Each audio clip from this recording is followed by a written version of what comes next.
नमस्कार, DD news के इस विशेष समाचार प्रसारण में आप सभी का स्वागत है। मैं हूं आंचल गुलाटी गुंबर, मेरे साथ हैं मेरे सहयोगी शरद। तो आइए सीधे रुख करते हैं सबसे पहले सुर्खियों का।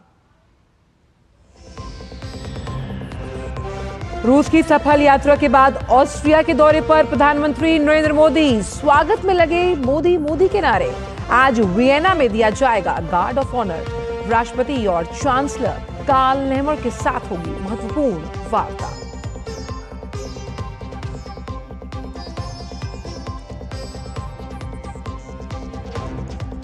चालीस से भी अधिक साल बाद किसी भारतीय प्रधानमंत्री के ऑस्ट्रिया दौरे से वहां रह रहे भारतीयों में जबरदस्त उत्साह।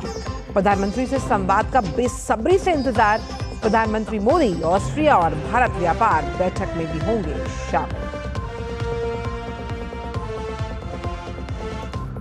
7 राज्यों की 13 विधानसभा सीटों पर उपचुनाव आज। बिहार, बंगाल, तमिलनाडु, मध्य प्रदेश, उत्तराखंड, पंजाब, हिमाचल में आज फिर दिखेगी इंडी और एनडीए गठबंधन में टक्कर। 13 तारीख को आएंगे नतीजे।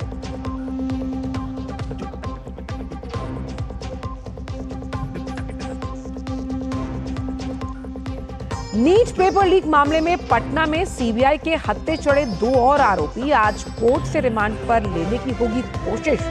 अभी तक 11 आरोपी गिरफ्तार।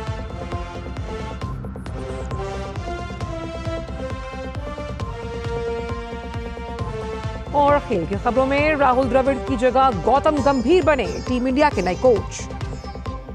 2027 तक रहेगा गौतम गंभीर का कार्यकाल।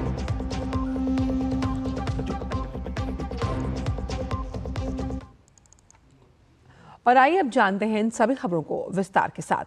प्रधानमंत्री नरेंद्र मोदी इस समय ऑस्ट्रिया दौरे पर राजधानी वियना में है। 41 साल में किसी भारतीय प्रधानमंत्री की ऑस्ट्रिया की ये पहली यात्रा है। रूस की सफल यात्रा के बाद प्रधानमंत्री कल जब वियना पहुंचे तो हवाई अड्डे पर उनका जोरदार स्वागत किया गया। एक तरफ प्रधानमंत्री का रेड कारपेट बिछाकर स्वागत किया गया तो वहीं उन्हें रिसीव करने खुद ऑस्ट्रिया के विदेश मंत्री अलेक्जेंडर शालेनबर्ग एयरपोर्ट पहुंचे। आज प्रधानमंत्री मोदी ऑस्ट्रिया के राष्ट्रपति अलेक्जेंडर वान डेर बेलन और चांसलर कार्ल नेहमर के साथ वार्ता करेंगे। इस दौरान दोनों देशों के बीच कुछ महत्वपूर्ण समझौतों पर हस्ताक्षर होने की भी उम्मीद है। इसके बाद प्रधानमंत्री मोदी ऑस्ट्रिया और भारत व्यापार बैठक को संबोधित करेंगे। प्रधानमंत्री मोदी वियना में रहने वाले भारतीय समुदाय के लोगों से भी संवाद करने वाले हैं। ऑस्ट्रिया भारत का एक मजबूत और विश्वसनीय साझेदार है और दोनों ही देश लोकतंत्र और बहुलवाद के आदर्शों को साझा करते हैं।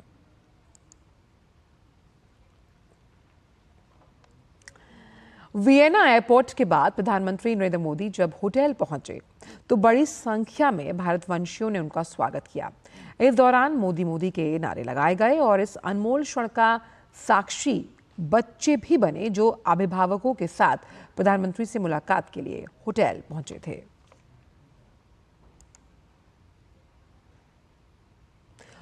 ऑस्ट्रिया के दौरे पर पहुंचे प्रधानमंत्री ने वियना में चांसलर कार्ल नेहमर से मुलाकात की। चांसलर कार्ल नेहमर ने प्रधानमंत्री का गर्मजोशी से स्वागत किया। इस दौरान वहां मौजूद लोगों ने भी प्रधानमंत्री का अभिवादन किया।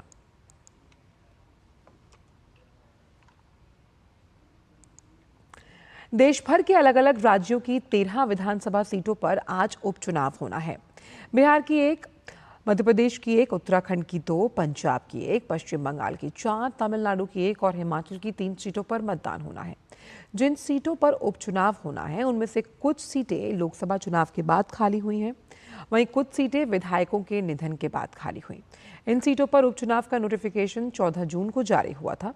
उपचुनाव के नतीजे 13 जुलाई को घोषित किए जाएंगे।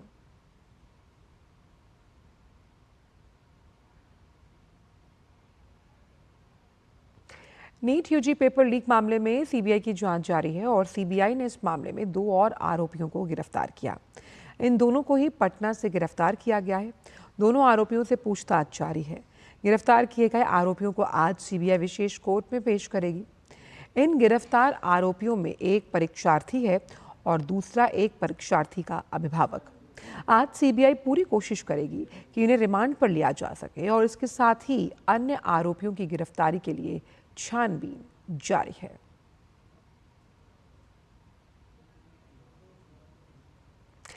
केंद्रीय गृह मंत्रालय ने एसएफजे यानी सिख फॉर जस्टिस संगठन पर लगा प्रतिबंध अगले 5 साल के लिए बढ़ा दिया। इस संगठन को आतंकवाद विरोधी कानून यूएपीए के तहत एक गैर कानूनी संगठन घोषित किया गया। अधिकारियों के मुताबिक ये फैसला एनआईए की ओर से की गई जांच में मिले नए सबूतों के आधार पर लिया गया है।